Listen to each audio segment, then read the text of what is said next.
My name is Monica Beets. I'm from Dawson City, Yukon, way up in Canada. Ooh, look at that one.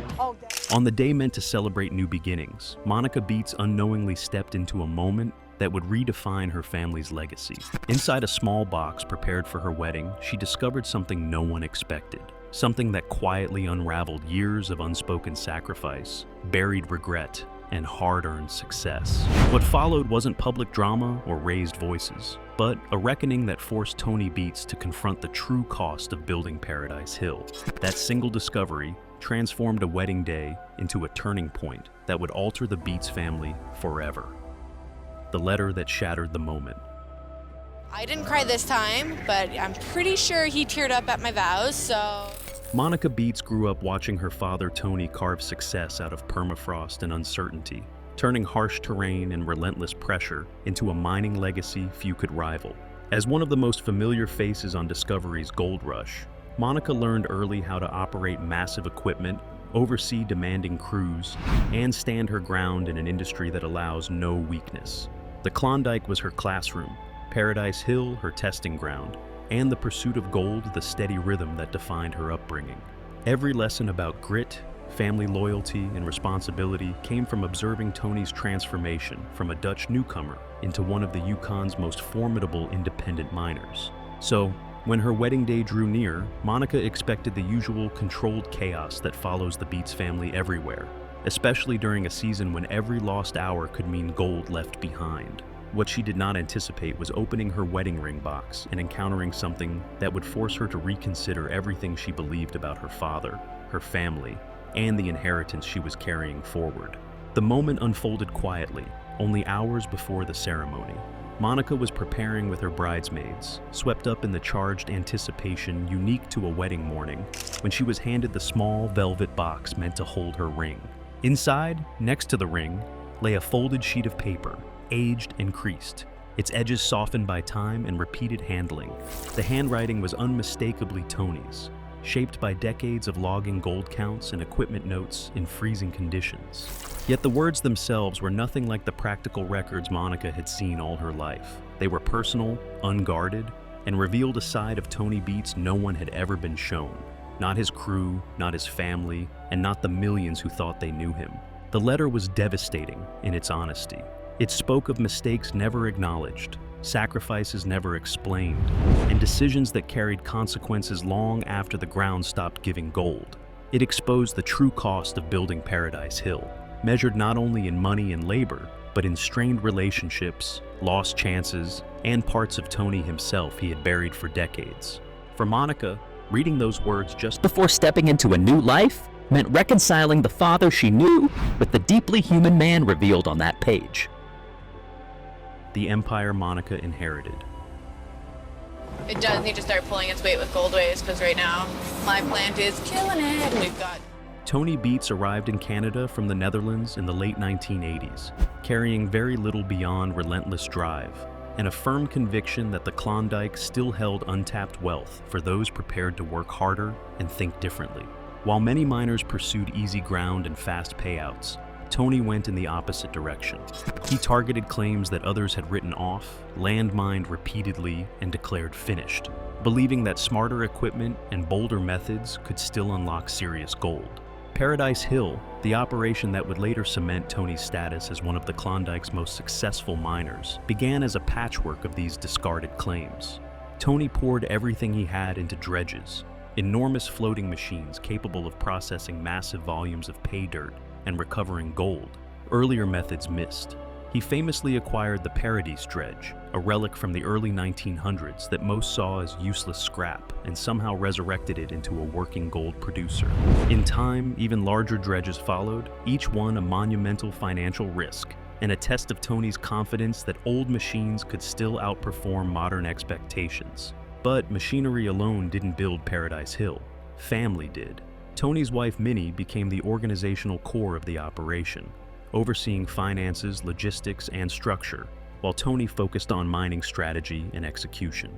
Their children, including Monica, were raised with the understanding that Paradise Hill wasn't just a job or a business, it was a shared legacy, something meant to survive beyond any single person. From an early age, Monica learned how to run equipment, read ground, and adopt the mindset required to endure in the Klondike, where mistakes are costly and dreams collapse quickly. Monica stood out early on.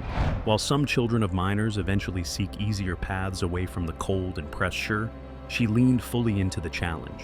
She became a highly capable equipment operator, trusted by Tony with expensive machinery and critical decisions. She supervised crews, helped decide where to mine next, and repeatedly demonstrated that competence, not gender, determines success in the Yukon. Whether operating heavy equipment in brutal cold or managing breakdowns during high-stakes pushes, Monica earned respect in an industry where it is rarely given freely. When Gold Rush began featuring the Beets family, Monica quickly became a standout presence. Audiences responded to her ability to hold her ground in a male-dominated world, the sharp but complex dynamic between her and Tony, and the larger narrative of an immigrant family building something formidable in one of the harshest environments on Earth. On screen, Paradise Hill appeared as the embodiment of Tony's vision, a powerful and efficient mining operation producing millions in gold through strategy, risk, and relentless work. Off-camera, however, the reality was far more demanding. Operating Paradise Hill meant constant strain. Equipment worth millions required continuous maintenance. New claims had to be secured to guarantee future production. Crews needed to be paid even through winters when mining stopped entirely. Environmental regulations, licenses, and the politics of operating in the Yukon added layers of complexity. The margin between success and failure was often far thinner than viewers realized. Tony carried that pressure heavily. His decisions affected not only his own future, but the livelihoods of his family and workers. He became known for his intensity, impatience with excuses, and refusal to accept anything short of full commitment. Those unable to handle the pace didn't last. Even family members felt the weight of his expectations when things went wrong. That hardness helped build Paradise Hill, but it also came with unseen costs.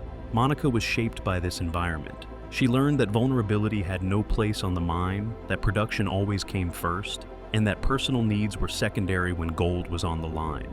Over time, these values became inseparable from who she was. When she fell in love with Taylor Mays, another miner familiar with Klondike realities, their relationship had to fit around the mine's demands. Engagement, wedding plans, and personal milestones were all scheduled around production.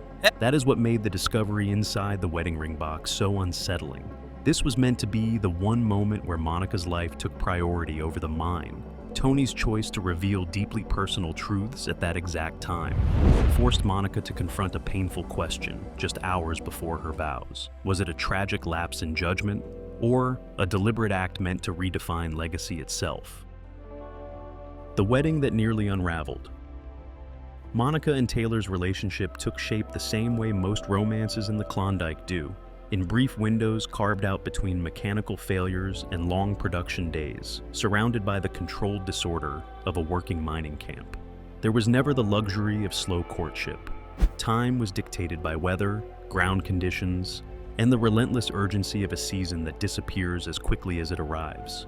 Taylor Mays, having grown up in a mining family himself, understood this rhythm instinctively.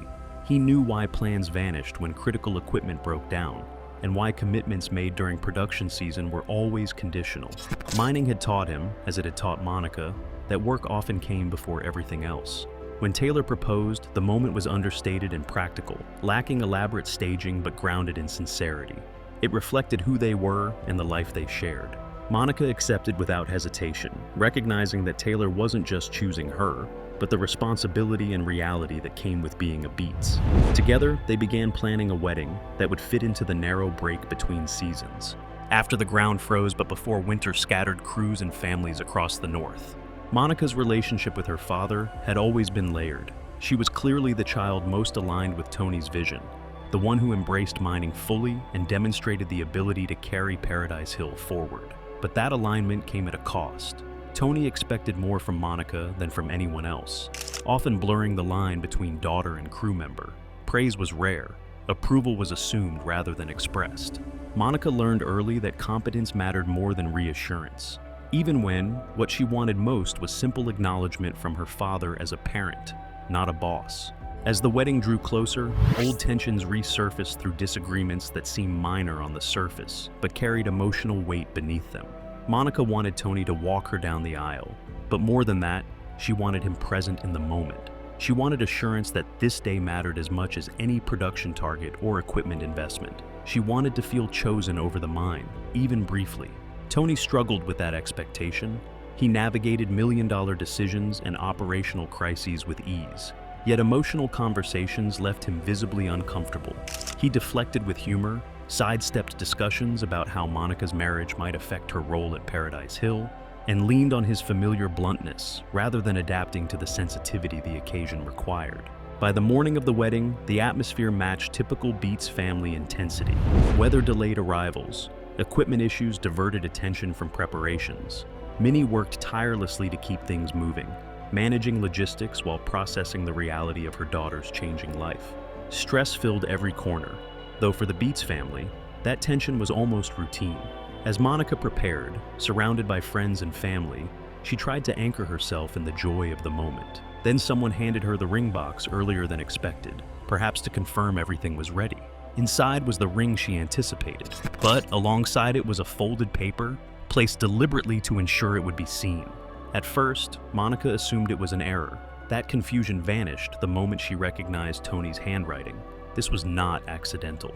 As she began to read, the sounds around her faded. Laughter, music, movement, all dissolved as the words reshaped how she understood her father and the foundation of her family. The certainty she felt about the day wavered, and for the first time, the wedding she had been planning no longer felt guaranteed. What the ring box truly held. The letter Tony placed inside Monica's wedding ring box was written solely for her and dated only days before the ceremony.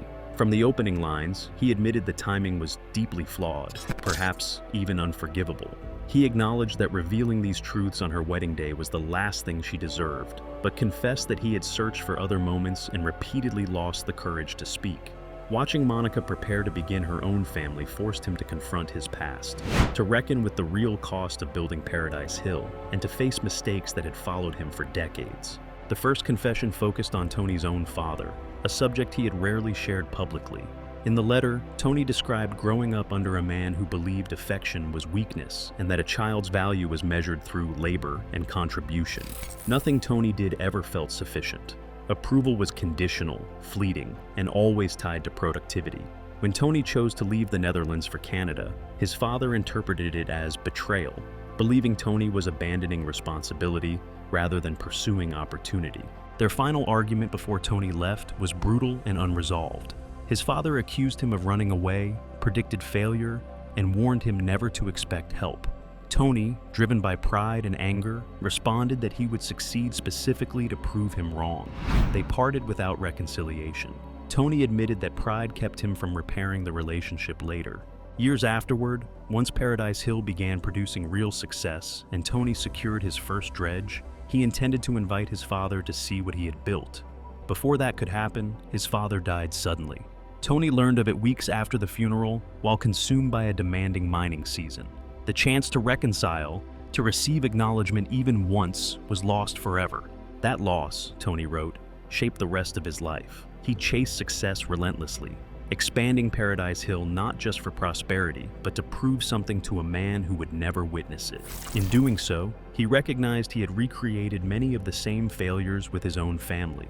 He became demanding, emotionally distant, and focused on output over connection. Approval became conditional. Vulnerability was discouraged.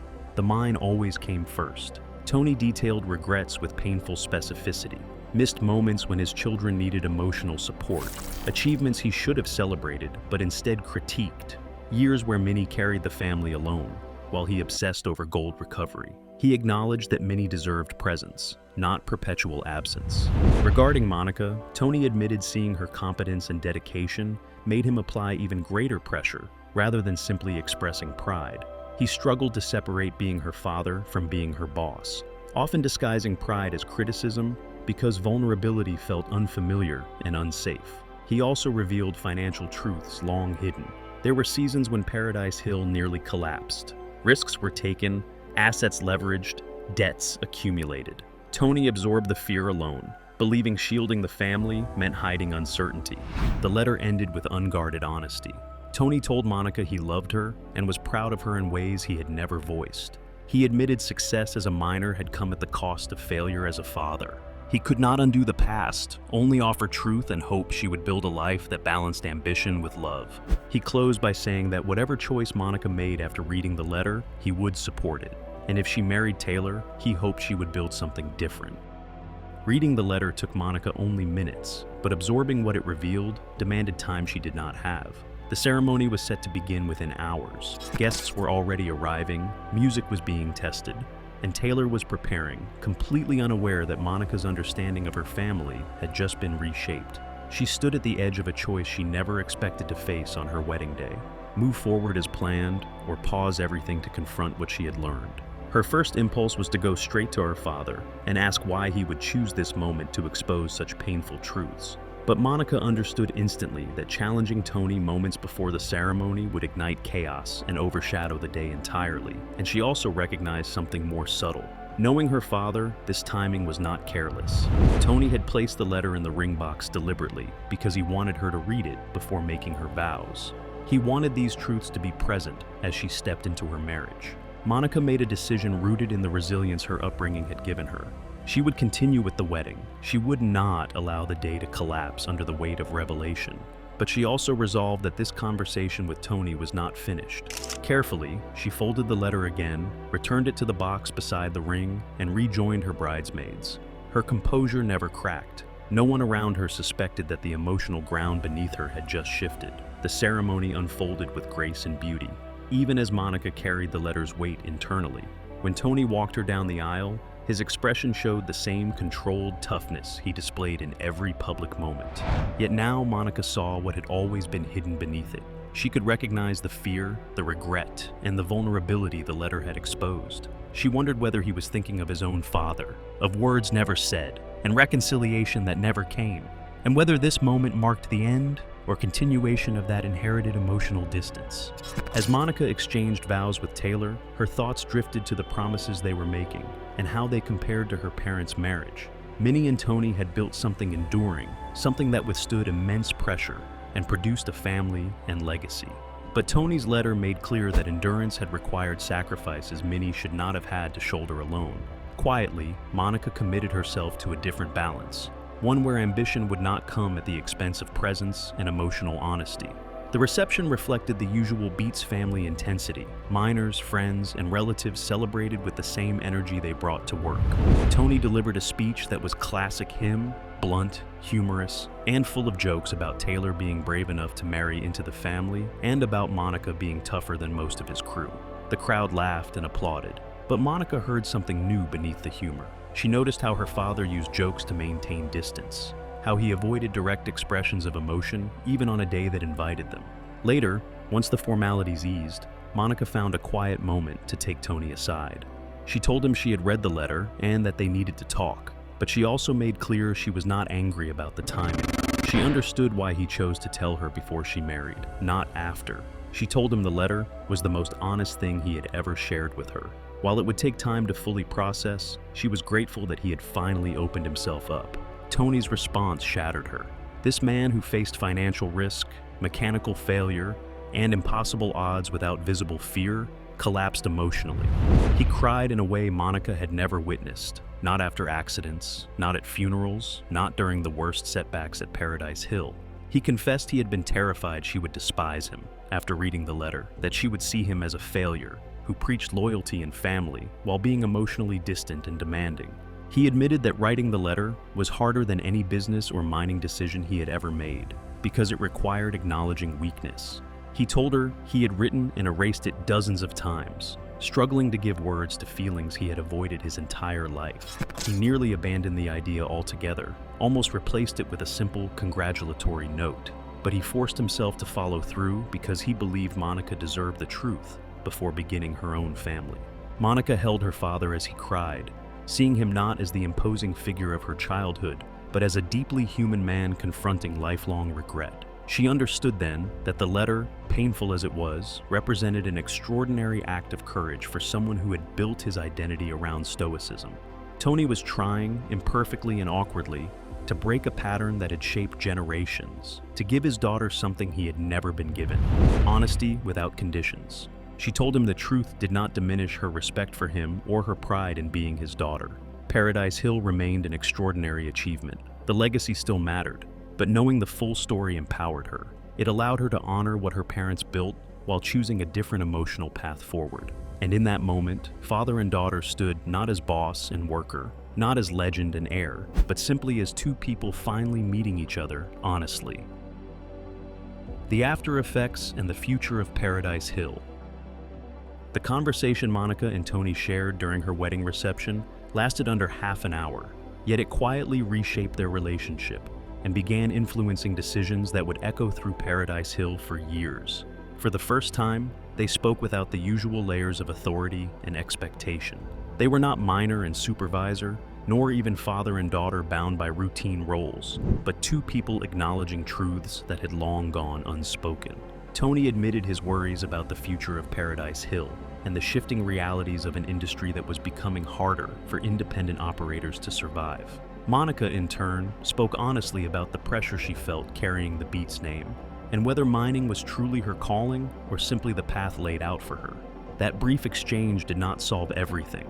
Neither of them believed decades of habits could dissolve in 30 minutes. Tony knew that once the next season began, the demands of production would likely pull him back into his familiar, uncompromising mindset. Monica understood that emotional openness would be difficult to sustain when machines broke, timelines slipped, and millions of dollars hung in the balance. Still, something essential had changed. They had proven that honesty was possible, that vulnerability did not undermine strength, and that the Beets legacy could evolve beyond productivity alone. When Monica later shared the full story with Taylor, his response was thoughtful and measured. He respected Tony's willingness to finally be honest, even if the timing felt overwhelming. At the same time, he recognized the reality of marrying into a family, shaped by deep patterns of work, sacrifice, and emotional restraint. Together, he and Monica talked seriously about their future. They discussed whether remaining at Paradise Hill was right for them long-term, how to balance loyalty to family with independence, and what kind of marriage they wanted to build. They chose for the near future to stay at Paradise Hill, but not without limits. They agreed to protect time for their relationship, to take real breaks during the off-season, and to avoid repeating a cycle where marriage survived only on leftover hours. They also talked about children and what kind of upbringing they would want, weighing Monica's mining camp childhood against the possibility of creating something less demanding and more emotionally present. Tony struggled, as expected, to sustain the emotional openness revealed on the wedding day. Once mining resumed, his familiar intensity returned. Yet, subtle differences emerged. Crew members noticed moments when he acknowledged personal concerns more readily, or accepted that not everyone shared his willingness to sacrifice everything for production. Slowly, he began separating his value as a father and husband from the daily gold totals, recognizing that his identity did not have to rise or fall solely with Paradise Hill's output. The ripple effects spread through the family. Mike and Bianca eventually learned about the letter and had their own conversations with Tony, each processing the revelations differently. Long-standing dynamics surfaced. The Beets family, known for resilience and grit, found vulnerability uncomfortable and unfamiliar, but necessary. These conversations were not easy, and they did not instantly resolve old tensions, but they opened doors that had remained closed for decades. None of this unfolded on camera. Gold Rush viewers saw Monica's wedding as a joyful event, and in many ways it was. The deeper reckoning, the letter, the confessions, the conversations about regret and legacy, remained private. To the audience, Tony continued to appear as the blunt-driven mining boss, and Paradise Hill remained a symbol of determination and success. Few knew how much internal reflection was taking place behind the scenes. What Monica found in her wedding ring box became a turning point. It could have caused lasting damage if revealed differently or received with anger instead of understanding. Instead, it became a catalyst for growth. Tony's willingness to confront his own failures, paired with Monica's compassion, allowed the family to begin redefining what their legacy meant. Paradise Hill continues to produce gold. Tony Beets remains one of the Klondike's most formidable miners. The family is still a central presence on Gold Rush. Yet for those aware of the full story, the Beets legacy represents more than mining success. It stands as proof that even the strongest empires are built on human complexity, and that acknowledging past mistakes can strengthen the future. What Monica discovered changed her family in lasting ways, showing that the toughest legacies are shaped not only by ambition, but by honesty and growth. Do you think Tony made the right choice, revealing these truths on Monica's wedding day? Or should some things remain private? Share your thoughts in the comments, and subscribe to stay updated on the real stories behind your favorite Gold Rush families. And we cannot do that until the pump is down there drying out that cut. Sometimes the most powerful moments don't happen in the mine or in front of the cameras, but in quiet choices that change a family forever. Monica's discovery didn't just reveal Tony's past, it reshaped the future of the Beets legacy. If you enjoyed this deeper look behind the scenes of Gold Rush, make sure to like the video, subscribe to the channel, and turn on notifications so you don't miss the next story that the cameras never showed.